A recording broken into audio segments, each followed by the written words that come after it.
my name is Sophia, and welcome to The Show Must Go On.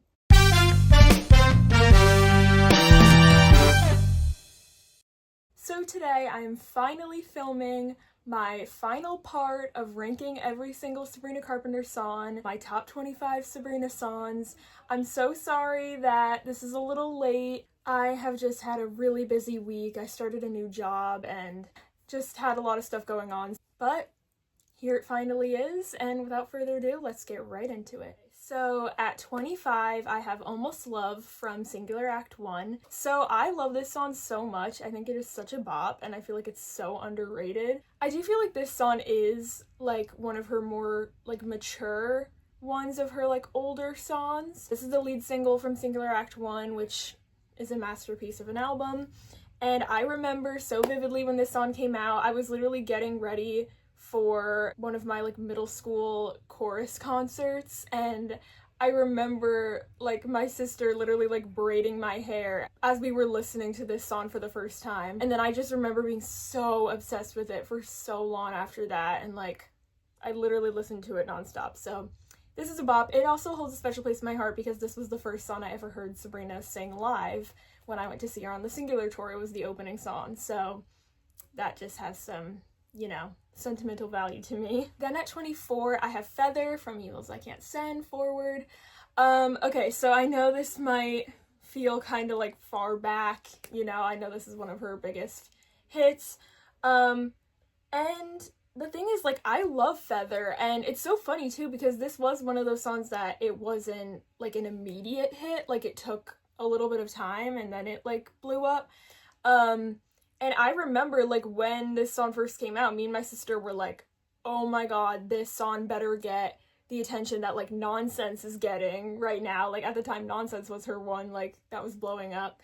And we were like, this song better get that attention, like, it's so good. And then, obviously, it did, even more so than we, you know, imagined. And, yeah, so obviously, like, I'm very happy that it got the attention it deserved. And obviously, like, the music video is iconic with Milo in it, who I've talked about a lot on this channel with School Spirits. I think the only reason why it is farther back on this list is just because it blew up. It has gotten me to be just a little bit tired of it, which, like, I hate saying because it is such a good song, but that's the only problem when, like, you love a song so much and you're like, oh, I wish this would get more recognition, but then when it actually does, sometimes that kind of ruins it because then you, like, hear it over and over and you kind of get a little bit sick of it. So I feel like that is kind of the case for Feather. Like, I feel like if Feather didn't blow up the way it did, it would have maybe been higher on this list. So at 23, I have Bet You Wanna from Emails I Can't Send. So I love this song so much. This is one that is so underrated from this album. It is such a bop. I think I said when I talked about Lonesome, like Lonesome is almost kind of the like slow version of this song because they both have this like almost like Western feel like in the production, especially like in the beginning of the songs. So I really like that. I think it's cool, and this was great live on the Emails tour. At 22, I have Espresso. So once again, this is another one that I might get some hate for. Don't get me wrong, I love Espresso. Like, I love this song so much. I completely understand why it blew up and why it was kind of the song that like jolted Sabrina into, you know, where she is now. Like, I completely get that because it is a bop, and like when I heard it for the first time I was like, oh yeah. And like at that point I knew, I was like, this song is gonna blow up like Feather, and then obviously it became even way more popular than Feather. But yeah, once again, I think just like Feather, the only reason why I have it a little bit farther back is just because it has been played like so much that it has gotten like, you know, like sometimes you just get a little bit tired of it because you hear it so much. At 21, I have Perfect from Singular Act 1. So this is one that is also severely underrated. I feel like I'm going to say that about like all of these on this list, well, besides like the popular singles.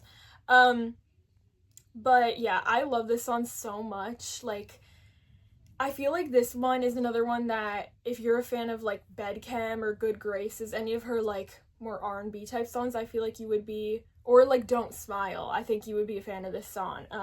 because it definitely has a little bit of that like R&B feel, but it's a little bit more of like a slow jam. I just think this song is so pretty, and I really love the message of it, of like, you know, life's not always gonna be perfect, or relationship's not always gonna be perfect. That's kind of what makes it beautiful, you know, like as long as obviously you're in like a healthy relationship, but there's always gonna be ups and downs, you know, and I don't know, so I just think it's like a sweet message. And once again, I got to see this on the Singular tour, and it was just such a special moment. It was so fun to see live, so yeah. At 20, I have Decode from Emails I Can't Send. So I love this song so much. Like, same thing, I love the message of it, of, you know, kind of letting go of someone who's just, you know, not good for you, and finally just stopping, you know, ruminating on everything. I just think it's such a sweet message. I think it's beautiful, like, I just love it so much. So yeah, and also seeing this on the Emos tour, like, I almost cried. It was so good. At 19, I have Already Over from Emails. So I love this song so much. Oh my gosh. I feel like this is her song that was like a precursor to like all of her like country twang that she has now on like Short and Sweet, because this song has like just a little bit of like a country feel to it. And like, this is the thing, this is like more of the type of like country feel that I can like more, compared to like more of the really like hard-hitting like country style, which obviously I still like kind of like when she does that, but I just don't like it as much.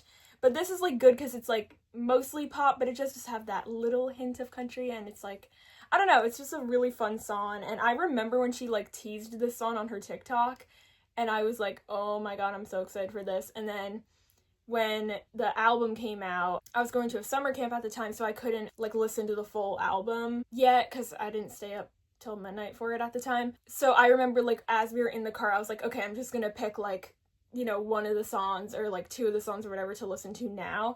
And I remember I chose this one first because of the snippet and everything. Like, I was so excited to hear it. So yeah, I just love this song. It's so fun. Like, every time I hear that intro, like as I was making this list and I like played it, I was like, oh yeah. At 18, I have Opposite from Emails Forward. Oh my god, I love this song so much. First of all, I've seen so many people, you know, saying how like, why is the audience so quiet during this song at the Short and Sweet tour? Like, it is criminal. This song, oh my god, like, it is so good. It's so heartbreaking, especially when that second chorus like comes in and hits in and like more instruments come in and everything. It is so good. And yeah, I don't know, like, just the lyrics are so like, they cut like a knife, and oh, it's so good. And I did get to see this one on the Emails tour too, and that was incredible. At 17, I have Juno from Short and Sweet. I love this one so much, of course. I mean, you know, that's a pretty popular opinion. But yeah, I mean, once again, if you still think this is like low for that song, I mean, once again, I guess the only thing I can say is it's maybe just, you know, still kind of because of the fact that it's a little bit, you know, everywhere all the time, and also just because I also just like have more emotional attachment to some of her other albums. But I still love this song so much. It's just such a fun song. Like, you can't help but like smile and dance when you listen to this song, you know. At 16, I have Alien, which is a standalone single that she did with Jonas Blue in 2018. Okay, so people are probably gonna be like so like confused why I have this song so high. I mean, some people might not even know what this song is, which like makes me want to cry. But so okay, I just have to talk about this for a second. I think I am this song's biggest stan. So I remember when this song came out, I was just like obsessed with it. It was like in between, like after, you know, Evolution, but like before Singular Act 1.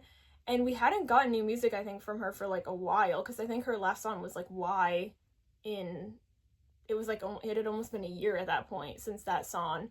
So I just remember this song coming out and I was like, oh yeah, she's back. And then like I heard it and I was just like, this is a banger. And I'm so like, it's just so good. Like it's just such a fun dance song. It's so catchy. It hits so hard. and I just think it's severely underrated, like severely. And once again, like, I know this song might not be like technically as good as some of these other songs that I ranked it above, but I just have such emotional attachment to this song because this was like one of my favorite songs in the world for so long, and like I just have so many good like memories attached to it, and it's such a fun song that like I just couldn't put it any lower. Like, I'm so sorry, like I just couldn't do it. At 15, I have Good Graces from Short and Sweet. I love this song so much. I mean, as a huge Ariana fan, I feel like that's makes a lot of sense because this song is very Ariana coded. Yeah, it just sounds so much like an Ariana song. It's so, you know, fun R&B pop. Literally everything that I love in a song. Like, this is my favorite type of song, you know? So yeah, I just love it. Everything about it. Funny lyrics, you know, amazing beat and chorus and everything. Like, it's incredible. When I heard this for the first time, I was like, yeah, yep, this is what I was waiting for this album. And this actually was my favorite song on Short and Sweet for like a long time, and also like the first time I heard the album it was my favorite, but another one ended up beating it out, which you will see in a little bit. At 14, I have Mona Lisa from Singular Act 1. This is another one that is so severely underrated. I am a huge fan of Singular Act 1, like huge. It is my second favorite album by her after Emails. I love it so much. Once again, I have so much like emotional attachment to it too, because like, I don't know, like it just got me through a lot, and it was just like, it's just such a good album. So I do have a lot of like emotional attachment to it because of that. And this actually used to be my favorite song on Singular Act 1 for like a long time, but once again, I ended up kind of changing my opinions over time, but I still love this song so much because it's such a bop. And I feel like it's very like, it's a little like different for her. Like, I don't even know how to explain it. I guess it is like kind of R&B pop, but I just feel like it has a slightly different vibe. And like, I just love the whole like, don't leave me hanging like the Mona Lisa. Like, I just like think that's such a clever line. And once again, another like reminder that she's always been like funny and witty with her lyrics. And I remember when I saw this at the Singular tour, oh my god, like my life was made. And I remember right before the show started, I heard this girl behind me go, I need to hear Mona Lisa. And I was like, same girl, same. The only bad thing about this song is how short it is. Why, Sabrina? Why? At 13, I have the title track of Emails I Can't Send. Now this one, it is like a little hard for me to like put this above other songs, just because it is like kind of more like an intro and it's not like a full, you know, fledged song. But I still had to put it really high up because it is just such a beautiful song, but like devastatingly beautiful, you know, like it's so heartbreaking. But I definitely think it's Sabrina's most vulnerable song still to date. I mean, you know, the way that she literally is like specifically mentioning like her dad and her mom and like that whole situation, like I think it's the most personal she's ever gotten with her lyrics. Like, I remember when she teased this song for the first time, and I heard those lyrics and I was like, what? It is the perfect opening to an album. Like, you hear that little piano and you're like, I'm ready. I'm locked in to listen to this album. And I feel like it's one of those songs that like takes you on an emotional roller coaster. Like, you start out, you know, like here, and then it gets more intense, more intense, more intense. You get so mad and stuff, and then it kind of like cools down. And I love the way it goes into the little, like, as they say in Chicago, he had it coming. And then the way that it goes right into Vicious is so good. So yeah. At 12, I have Tornado Warnings from Emails. I love this song so much. I love the lyrics. I think it's beautiful, and I especially love the second verse. Like, the second verse is like therapeutic. Like, I deserve an hour in a week to focus in my thoughts, not so obsessed with yours I can't hear myself speak. I can't. At 11, I have Bedchem from Short and Sweet, which is my favorite song from Short and Sweet. I love this song so much. I mean, I know that's kind of like a basic opinion or like popular opinion that it's my favorite on the album, but I mean, it's popular for good reason, you know, because this song is so good. Like, once again, it's all the things I love in a song because it's like an R&B jam. I mean, you know, it is a little bit like slow, like it's more of a slow jam, but like I still love that. And it's just so good. Like every time it comes on, I'm like, I feel like this is one of those songs that's like, you literally can't skip it. Like you can't, like there's some other songs, even songs that I like by artists, like sometimes I skip it, you know, just because I'm not like in the mood for that, but I feel like this is one of those songs that like literally I like physically can never skip. What can I say? It just has everything good about Sabrina, like catchy melody, funny lyrics, the R&B vibe, like. But yeah, when I first listened to Short and Sweet, Good Graces was my favorite, but then, and I still loved Bedchem, but then over time, I think just because Good Graces, you know, was the more like upbeat one, which is where I usually like gravitate more towards, but then over time, I just listened to Bedchem more and more, and I was like, no. I mean, Good Graces I still love, but like, this is the one. So now we're on to my top 10, and now we're getting into the songs where like, all of these songs are like my brand as a Sabrina fan. Like that's why like they had to be in the top 10 because like they have formed so much of like my personality as a fan of hers. Like I have, you know, listened to these songs like the most out of her discography, and like they have certain very specific like meanings to me. So at 10 I have Bad for Business from Emails. So I feel like this is gonna be a really unpopular opinion. I feel like this song is like so underrated on this album. Like I feel like people like do not talk about it at all, but I just love this song so much. I know some people are probably gonna be mad at me that like Bedchem isn't in the top 10 but then like Bad for Business is or whatever, but once again it's kind of because this is something I also didn't like talk about, but Short and Sweet, the album, also came out at a really hard time in my life.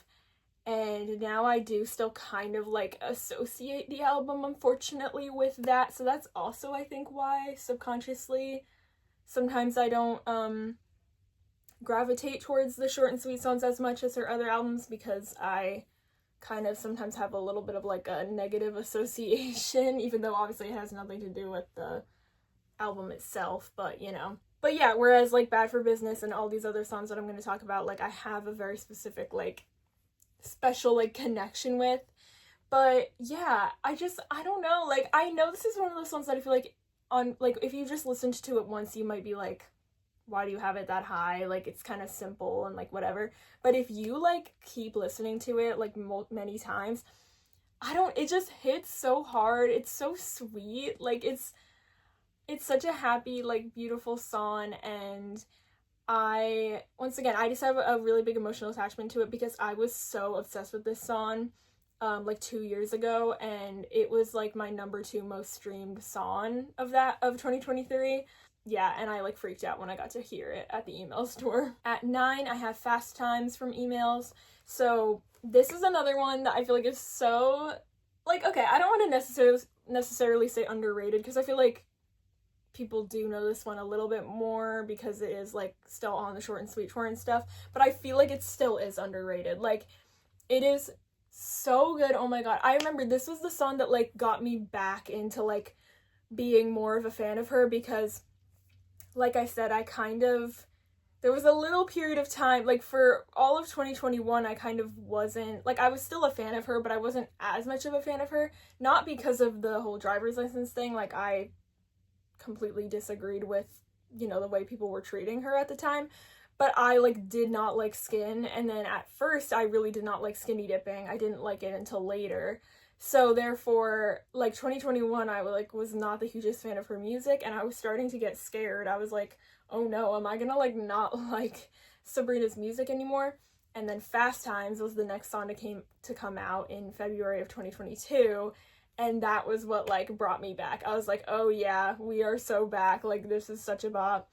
It's just so good, and I feel like it has such a like cool vibe, and a vibe that like none of her other songs have. I don't even know how to like explain it, but I just love it. And like the guitar solo and everything, like so good. And this song was so good live too. At 8 I have Vicious from Emails.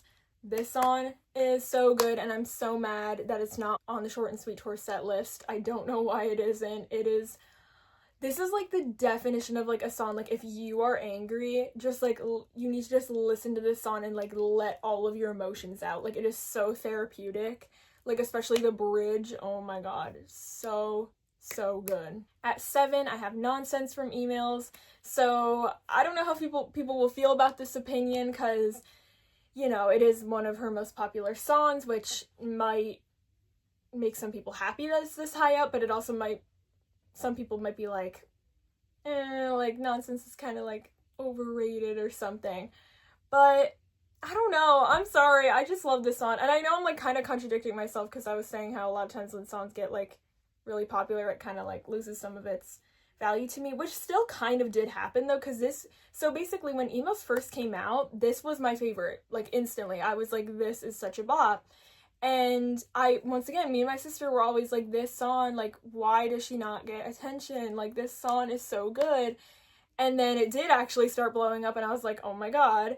But like, I had already had this like there had already been like months of time where I loved this song, like before it blew up, and it didn't have that like TikTok element to it yet, you know? And so there is still a lot of me that like still just associates this song more with like the time where it wasn't viral, you know what I mean? Because I had like the whole summer or whatever where it like wasn't viral, and I have so many like good memories of like summertime with this song, because it's such a like a summery fun song. And yeah, because I feel like Feather got like more popular faster than like Nonsense. Like Nonsense took a little bit longer, so there still is like a separation with it in my mind a little bit. And yeah, I mean, it going viral did change it from being my favorite, because once again, it did just get like a little like overplayed. Well, I don't want to say overplayed, because I think she deserves it, but you know, like you hear it a lot, so it gets slightly, you get a little tired of it. So it did kind of influence it being a little bit lower down, but like, I'm sorry, I still love it. Like, it's popular for a reason. Like, it's such a bop, and I feel like you just can't help but smile when this song comes on. And I am so, like, I feel so lucky that I got to see this song live while she was still doing the Nonsense outros. At 6, I have Read Your Mind from Emails. This song is so good, and I feel like it is like Feather's sister that like isn't talked about as much. And I'm so sad that she cut it from the Short and Sweet tour and she replaced it with Busy Woman. I'm sorry, unpopular opinion, Read Your Mind is like 100 times better than Busy Woman, and I'm really sad that it got replaced. But thankfully I have seen it live, so it doesn't really affect me. No offense to the people that it does affect.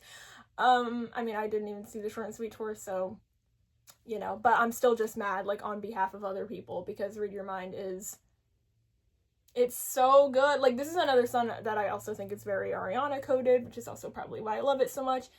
But once again, it's R&B, it's vibey, the lyrics, like, it's also very therapeutic to get out, like, especially the bridge when she hits the really high note, and, like, the pre-chorus is, like, literally just everything about this song is, like, this is a perfect song. Like, it's literally perfect. Now to my top 5. These are the 5 Sabrina songs that, like, literally like define me as a Sabrina fan. Like, these songs I would defend like my life depended on it. Like, I love these songs so much. I have so much emotional attachment to them. Like, just, you get the gist. At 5, I have Paris from Singular Act 1.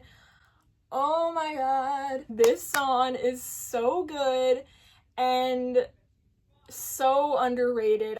I mean, it's probably like one of the more well-known songs from Singular Act 1, but I feel like it's still underrated. Like, it is so good. I am so happy she sang it in Paris at the Short and Sweet tour.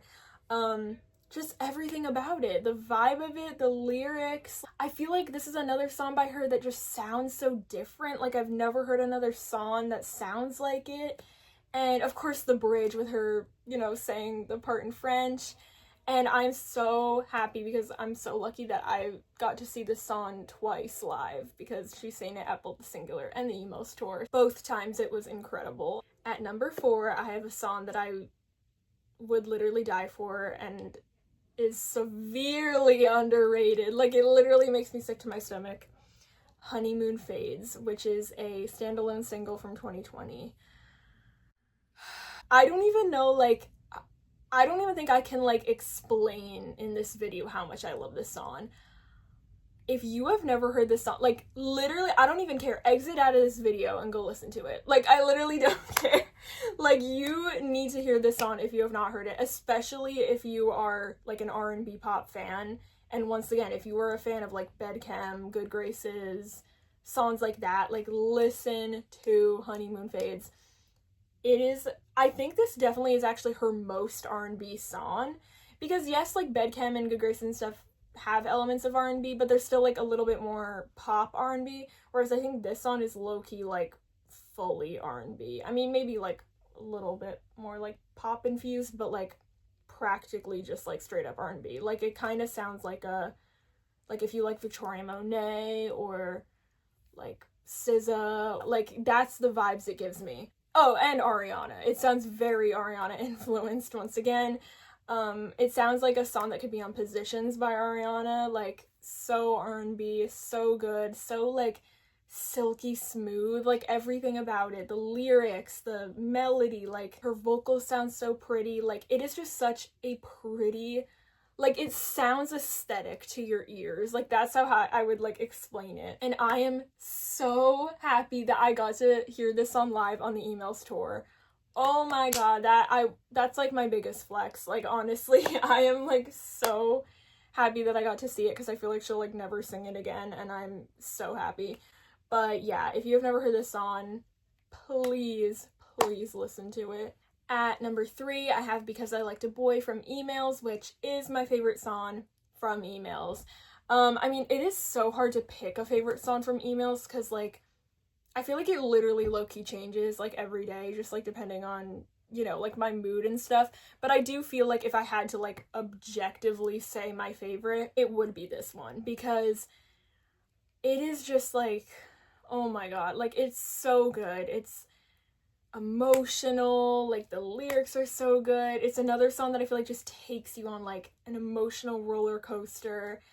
And it's so like therapeutic to like scream out and everything, and it's just incredible.